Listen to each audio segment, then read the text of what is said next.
स्वागत है। आइए मैं आज प्रायिकता को लेकर के यानी 12th क्लास के 13 चैप्टर को लेकर के डिस्कशन कर रहा हूँ और उसमें कुछ मूल चीज़ें हैं, मूलभूत चीज़ें, उन चीज़ों को समझते हैं और उसके बाद आगे बढ़ते हैं एक्सरसाइज की तरफ। सबसे पहली चीज़ ये है कि उसके अंदर जो सेट्स हैं, पहले बात तो सेट के बारे में थोड़ी सी जानकारी होनी चाहिए। सेट के अंदर जो सिंबल्स होते हैं यानी समुच्चय, उनके अंदर समुच्चय के जो चिन्ह होते हैं, हर चिन्हों का जो मतलब होता है, उनकी मीनिंग्स होती हैं, वो हमें पता होना बहुत ज़रूरी है। यदि वो नहीं पता तो फिर यहाँ पर आकर के प्रोबेबिलिटी में यानी प्रायिकता में थोड़ी सी प्रॉब्लम होगी। इसलिए थोड़ा सा उनको यहाँ पर दो खास करके चिन्हों का प्रयोग हो रहा है जिनके बारे में बता देता हूँ। एक तो उनमें से है इंटरसेक्शन, दूसरा है यूनियन। ठीक है, तो उनमें यूनियन और इंटरसेक्शन है, दोनों जो चिन्ह हैं, उन दोनों चिन्हों के मीनिंग को थोड़ा सा जान लेते हैं। तो मैं बता दूँ, यूनियन आपका जैसे शब्द से स्टार्ट हो रहा है यू, ये यूनियन का चिन्ह होता है, अर्थात हम इसको लिखें तो ई यूनियन एफ। इसका अर्थ ये होता है कि हमारे पास कोई सेट है ई और ई के एलिमेंट्स हैं 1 2 3 4, बस ये एलिमेंट है ई के, और एफ के एलिमेंट्स हैं 2 4 6। तो हमें यदि ई यूनियन एफ निकालना हो तो यहाँ से जो ई यूनियन एफ निकलेगा तो ये बनेगा 1 2 3 4 एंड 6। अर्थात इन दोनों के एलिमेंट्स को मिलाकर के जो कंप्लीट बन पाएगा वो आपका ई यूनियन एफ बनेगा। अर्थात ई के सभी एलिमेंट्स और एफ के सभी एलिमेंट्स को मिलाकर के बनने वाला वो ई यूनियन एफ बनेगा। ठीक है, यहीं पर यदि हम बात करें ई इंटरसेक्शन एफ की तो यहाँ पर क्या होगा, ऐसे एलिमेंट्स जो ई और एफ दोनों में कॉमन है, ऐसे एलिमेंट्स जो ई और एफ में दोनों में कॉमन है वो आपके ई इंटरसेक्शन एफ में आएंगे। इसमें बीच बात करें, इसमें 1 है, इसमें 1 नहीं, लेकिन इसमें 2 है, इसमें भी 2 है तो 2 आ जाएगा। इसके बाद ई में देखो 4 है, यहाँ 4 है तो 4 आ जाएगा। इस तरह से ई इंटरसेक्शन एफ का जो सेट बना वो हो गया 2 और 2, तो सॉरी 4 और 2 4 हो गया। और यहाँ पर से ये पूरा यूनियन, यूनियन से बात कर सकते हैं, समझ सकते हैं। यूनियन मीन्स ग्रुप, समूह। तो उन दोनों को मिलाकर के जो पूरे एक समूह बन के तैयार होता है, चाहे वो लेटर्स हो, चाहे डिजिट्स हो, नंबर्स हो या कोई सिंबल्स हो, तो उसको हम ई यूनियन एफ पढ़ेंगे। और जो उन दोनों में अलग अलग जो सेट दे रखे हैं, उन दोनों सेट का जो कॉमन एलिमेंट्स होते हैं उन्हें जो निकालते हैं तो वो ई इंटरसेक्शन एफ बोलते हैं। ठीक है, अभी अब आगे समझ लेते हैं कि ज़्यादा करके प्रायिकता के अंदर 3 चीज़ों का यूज हो रहा है। एक तो होता है तुम्हारा कॉइन, दूसरा होता है तुम्हारा डाइस और तीसरा होता है तुम्हारा कार्ड्स, प्ले कार्ड्स होते हैं जो। ठीक है, तो इनका, लेकिन प्ले कार्ड्स में कोई विशेष नहीं, मैं प्ले कार्ड्स के लिए बात अभी नहीं करूँगा, अगले वाले में बता दूंगा मैं। या फिर जैसे भी आपके एक्सरसाइज में क्वेश्चन आ रहे हैं तो उस क्वेश्चन को सॉल्व करने से पहले मैं अच्छे से इनको एक्सप्लेन करूँगा कि कार्ड्स के टाइप्स कितने हैं, टोटल कार्ड्स कितने। वैसे आप सभी जानते हैं मोस्टली स्टूडेंट्स तो मैथ्स कम सॉल्व करते हैं, कार्ड्स का एक्सपेरिमेंट ज़्यादा करते हैं घरों में। अर्थात वो कार्ड से खेलने वाले जो कई प्रकार के अलग अलग के खेल हैं, चाहे मोबाइल में हो चाहे घर में फिजिकली एक दूसरे के साथ में दोस्तों के साथ में बैठ कर खेलें, कई बार ऐसे लगे रहते हैं बहुत सारे स्टूडेंट्स ऐसे। बट उनको छोड़ते हैं, पढ़ने वाले स्टूडेंट्स की बात करते हैं। तो उन कार्ड्स के अंदर बात करें, कार्ड्स कितने होते हैं, कार्ड्स कितने प्रकार के होते हैं, उसमें फेस कार्ड क्या होते हैं, फेस कार्ड कितने होते हैं, उन सबों को अलग अलग से कैटेगराइज करेंगे और उसके बाद फिर उनके आगे बढ़ेंगे।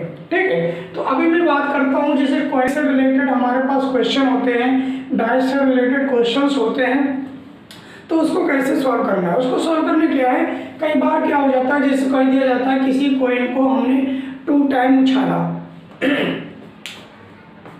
टाइम उछाल रहे हैं उसको हम, तो वहाँ पर ये दिक्कत हो जाती है बच्चों को 2 बार या 3 बार जब हम उछालते हैं, तो दिक्कत ये होती है कि अब कितने टोटल उसके इवेंट्स होंगे, टोटल इवेंट्स निकालने में प्रॉब्लम हो जाती है। बट यहाँ पर ऐसी कोई बड़ी बात नहीं, हम 2 टाइम करें या 3 टाइम करें या 4 टाइम करें, बहुत आसानी से आप निकाल पाएंगे। वो कैसे निकालना है, अब कॉइन है हमारे पास, यदि एक कॉइन को 2 टाइम उछालते हैं तो हमें उसमें क्या करना है, कितने टोटल इवेंट्स होंगी उसको निकालने के लिए आपको क्या करना है, उसका कितने उसमें पार्ट्स होते हैं, एक तो उसमें हेड होता है, दूसरा तरफ उसका टेल होता है एक बार में।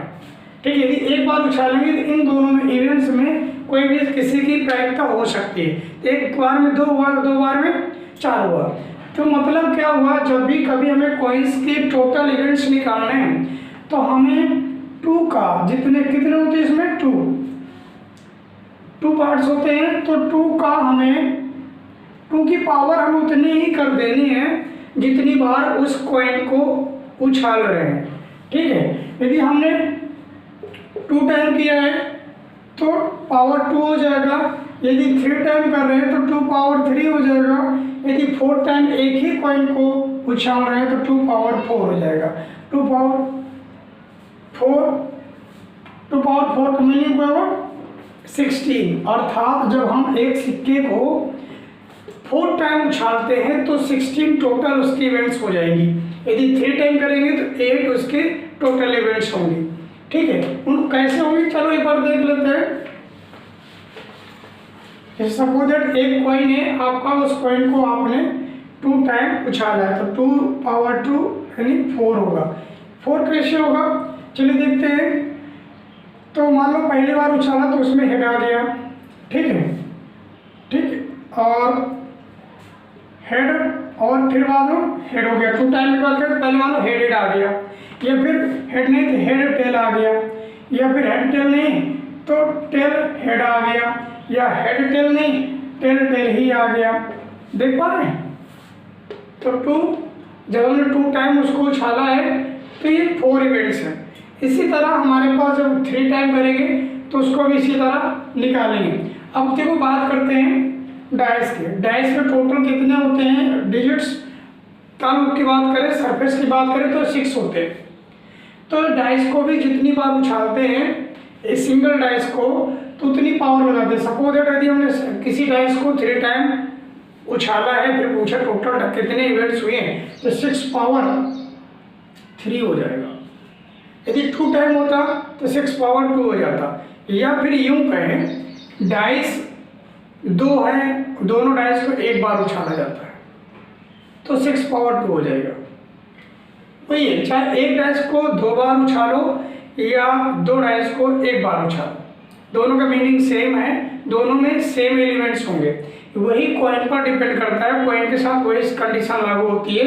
या 2 कॉइन्स को एक बार उछालो या फिर 1 कॉइन को 2 टाइम उछालो, तो वही दोनों सब कंडीशन लागू होंगे इस तरह से। तो ये क्या हुआ 216। ठीक है, इस तरह से इनको निकाल सकते हैं टोटल इवेंट्स कितने हुए। टोटल इवेंट्स निकाल पाना बहुत जरूरी होता है, यदि नहीं निकाल पाते तो दिक्कत होगी। कार्ड्स के लिए आगे भी क्वेश्चन जहाँ पर आता है, अभी आपकी एक्सरसाइज में है तो जहाँ पर आता है वहाँ पर मैं उसको थोड़ा सा एक्सप्लेन करूँगा अच्छे से। अब इन 2 के बाद अब आगे इस क्वेश्चन पर चलते हैं, कुछ क्वेश्चन को सॉल्व करने की कोशिश करते हैं। चलिए, तो यहाँ पर फर्स्ट क्वेश्चन है आपका, यदि ई और एफ इस प्रकार की घटनाएं हैं कि PE equal to 0.6, PF equal to 0.3 और PE intersection F equal to 0.2, तो PE बाय F और PF बाय E ज्ञात करना है। चलिए, इनको ज्ञात करने के लिए अब इसका हमें फॉर्मूला हमें पता होना चाहिए। जैसे इसकी बात करता है सबसे पहले PE by F equal to ये होता है PE इंटरसेक्शन F अपॉन कौन सा नीचे दिया है F, तो PF। बस इस चीज़ को याद रखना है दोस्तों कि यहाँ पर जो नीचे दे रखा होगा वही यहाँ नीचे लिखना है। ठीक, यदि यहाँ पर E नीचे होता तो हम यहाँ पर PE लिखते। तो चलिए निकालेंगे P E by F equal to, तो कितना दे रखा है 0.2 और पी एफ कितना दे रखा है 0.3। 0 से 0 डेसिमल से डेसिमल कैंसिल, आंसर क्या होगा 2/3। इसका सेकंड पूछा इसमें कि पी एफ वाई ई याद करना है, उसमें भी वही करेंगे P E intersection F upon P E. देखो स्टूडेंट्स यहाँ पर डाउट नहीं होना है कि सर यहाँ पर आपने ई लिखा है नीचे, फिर भी आपने ई इंटरसेक्शन एफ लिख रखा है, यहाँ पर एफ लिखा है तो यहाँ पर और उसके बावजूद भी आपने यहाँ पर ई इंटरसेक्शन एफ लिख रखा है। ऐसा कुछ नहीं, आप चाहें तो इसको एफ इंटरसेक्शन ए भी लिख सकते हो, इसलिए कि चाहे ई इंटरसेक्शन एफ लिखो या एफ इंटरसेक्शन ई लिखो, दोनों का आंसर सेम ही होता है, तो कैसे भी लिख सकते हो। बट विशेष चीज़ क्या है कि यहाँ पर क्या नीचे दिया गया है, बाद में दिया है, वही यहाँ पर बाद में नीचे लिखना है, ठीक है। तो आगे इसको रखेंगे, ये दे रखा है 0.2 और पी ई कितना दे रखा है 0.6। डेसिमल से डेसिमल कैंसिल, 2 1 2 2 3 6 1/3 इसका आंसर हो गया। Clear?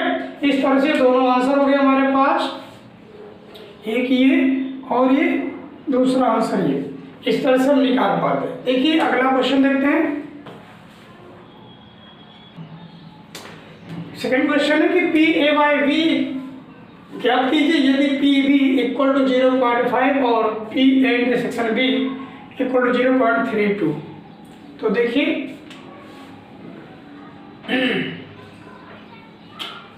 Formula P A by B equal to P A intersection B upon P B. B है इसलिए नीचे बी लिखना है, तो इसलिए हो जाएगा P A by B equal to values रखिए 0.32 अपॉन पी बी 0.5। अब देखिए डेसिमल से डेसिमल कैंसिल करना है तो बराबर डिजिट होने चाहिए, यहाँ पर 0 लगा लेंगे और इसको कैंसिल करेंगे, ठीक है। अब कट करेंगे 2 से, तो 16/25 ये हो गया 16/25 आंसर, ठीक है। तो इस तरह से इसको सॉल्व कर देते हैं। और क्वेश्चन नंबर 3 है यदि पी इक्वल टू 0.8 और पी बी इक्वल टू 0.5 और पी ए बाई बी यानी B by A equal to 0.4 ज्ञात कीजिए पी ए इंटरसेक्शन बी और P A by B and P A union B. चलिए देखते हैं। फर्स्ट नंबर, पहले ए इंटरसेक्शन बी ज्ञात करना है, तो इसके फॉर्मूले में जैसे देखते हैं आपको पता है कि P B by A equal to होता है P A intersection B upon P A, ठीक है। इससे हम इसको इंटरसेक्शन निकाल लेंगे, तो इसको पी बी बाई ए कितना दे रखा है 0.4 और इसको निकालना है हमें ए इंटरसेक्शन बी, और ये कितना दे रखा पी ए 0.8। इसको मल्टीप्लाई करेंगे, ये हो जाएगा P A intersection B equal to 4 8 32 0.32 इसका आंसर हो गया, ठीक है। नेक्स्ट इसमें निकालना है पी ए बाई बी, तो P A by B equal to होगा P A intersection B upon P B, ठीक है। यहाँ पर इनकी वैल्यू ही रखेंगे, तो पी ए इंटरसेक्शन बी अभी हमने निकाला 0.32 और पी बी कितना है 0.5। देखिए डेसिमल से डेसिमल कैंसिल करिए, अब कट करेंगे तो इस 2 से 16 टाइम 25 टाइम, ये हो गया 16/25, ठीक। इसका थर्ड पार्ट करना है। थर्ड पार्ट में कहा है पी ए यूनियन बी ज्ञात करिए, इसके इक्वल टू होता है P A union B equal to P A plus P B minus P A intersection B. Clear. अब इनमें की वैल्यूज रखेंगे। पी ए कितना दे रखा है 0.8, पी ए पी बी दे रखा है 0.5 माइनस ये हो गया 0.32। ठीक है, यहाँ पर जो वैल्यू निकाली अभी इनको ऐड करेंगे तो 1.3 माइनस 0.32 सब्ट्रैक्ट करिए, ये आ जाएगा आप लोगों का 0.98। ठीक है, सब्ट्रैक्ट कर लीजिए, ये हो गया इसका आंसर। अब देखिए क्वेश्चन नंबर 4। क्वेश्चन नंबर 4 है कि पी ए यूनियन बी याद कीजिए यदि 2PA equal to PB equal to 5.13 और PA/B इक्वल टू 2.5। क्लियर। चलिए इसको निकालते हैं। तो पहले A/B फॉर्मूला लगा करके हम A इंटरसेक्शन B निकालेंगे। तो क्योंकि जब तक A इंटरसेक्शन B नहीं होगा तो A यूनियन B निकालने में दिक्कत होगी। ठीक है, सबसे फटाफट निकालेंगे। ये होता है PA/B equal to PA intersection B upon PB। Value रखिए, PA/B कितना 2/5 दे रखा है, 2/5 equal to PA intersection B, ये निकालना है। वैसे रख दीजिए। PB कितना दे रखा है 5/13, तो ये हो जाएगा PA intersection B equal to 2/5 into 5/13, 5 से 5 कैंसिल हो जाएगा और ये हो गया 2/30। क्लियर। अब निकालना इसमें क्या है A union B। A union B को निकालेंगे तो PA union B equal to होता है PA plus PB minus PA intersection B। ठीक है, इनकी वैल्यूज रखेंगे। तो PA कितना है PA देखो 2PA इक्वल टू 5/13 है, तो PA इक्वल टू क्या होगा 5/26, 2 इधर जाकर मल्टीप्लाई हो जाएगा, प्लस PB कितना दे रखा है 5/13 माइनस PA इंटरसेक्शन B 2/13। पूरे का एलसीएम निकाल लीजिए। एलसीएम लेंगे 26 हो जाएगा, 26 13 2 जा 2 का 5 में 10 माइनस 13 2 जा ये होगा 2 2 जा 4। अब 5 10 15 माइनस 4 11/26, ये इसका आंसर हो जाएगा। क्लियर। तो इस तरह से आराम से इसको सॉल्व करें। देखिए यहाँ पर फ्रैक्शन ही सॉल्व किए, कहीं मत देखिए सब में जल्दी जल्दी कर दे, समझ नहीं है। ठीक, आगे सॉल्व कर लीजिएगा। और देखिए इसको क्वेश्चन नंबर 5। देखिए क्वेश्चन नेक्स्ट 5 है, यदि PA equal to 6/11 PB equal to 5/11 और PA union B equal to 7/11, तो ज्ञात कीजिए कि first number PA intersection B, second PA/B और थर्ड PB/A। ठीक है, तो यहाँ से निकालना शुरू करें। फर्स्ट नंबर देखिए, तो पहले A इंटरसेक्शन B निकालना है, उसको निकालते हैं। PA intersection B equal to PA plus PB minus PA union B। रखिए वैल्यूज। PA कितना है 6/11, PB कितना है 5/11, PA इंटरसेक्शन यूनियन B कितना है 7/11। देखिए लाइक फ्रैक्शन से फटाफट कर दिए, 6 5 11, 11 में 7 करिए, ये 4/11, ये आंसर हो गया। सेकेंड नंबर इसमें निकालना है P/A, ये होता है PA intersection B upon PB। Values रखिए, PA union B sorry intersection कितना दे रखा है, अभी हमने निकाला 4/11, तो ये 4/11 होल ऑफ अपॉन PB कितना है 5/11। ठीक है, ये 11 से 11 कैंसिल हो जाएगा, 4/5 इसका आंसर हो जाएगा। थर्ड देखिए, इसका थर्ड है PB/A, ये निकालना है। ये होता है PA intersection B upon A, values रखिए। ये कितना है 4/11 whole of upon P A, P A कितना है 6/11। तो ये 11 से 11 कैंसिल, 4/6 इसको कट कैंसिल करेंगे, कट करेंगे, 2 2 जा 2 3 जा 2/3, ये आंसर हो जाएगा। क्लियर? इस तरह से ये 5th क्वेश्चन के आंसर हो गए। तो इस तरह से आगे भी क्वेश्चन सॉल्व कर सकते हैं, परंतु इस वीडियो में इतना ही।